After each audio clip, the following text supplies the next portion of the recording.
«Ах, моя милая, ты представить себе не можешь, как я рада тебя видеть», — нежно сказала герцогиня, взяла Алису под руку и повела в сторону. Алиса приятно удивилась, увидев герцогиню в столь отличном расположении духа, и подумала, что это должно быть от перца, она была такой вспыльчивой. «Когда я буду герцогиней, — сказала она про себя, без особой, правда, надежды, — у меня в кухне совсем не будет перца.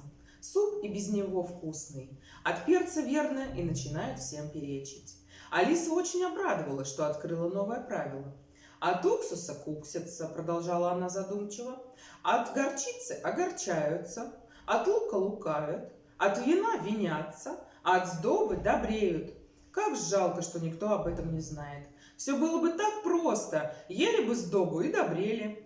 Она совсем забыла о герцогине и вздрогнула, когда та сказала ей прямо в ухо: «Ты о чем-то задумалась, милочка, и не говоришь ни слова. А мораль отсюда такова». «Нет, что-то не соображу». «Ничего, потом вспомню». «А может, здесь и нет никакой морали?» — заметила Алиса. «Как это нет?» — возразила герцогиня. «Во всем есть своя мораль, нужно только уметь ее найти». И с этими словами она прижалась к Алисе. Алисе это совсем не понравилось. Герцогиня была такая безобразная, а к тому же подбородок ее находился как раз на уровне Алисиного плеча, и подбородок этот был очень острый. Но делать было нечего, не могла же Алиса попросить герцогиню отодвинуться. «Игра, кажется, пошла веселее», — заметила она, чтобы как-то поддержать разговор.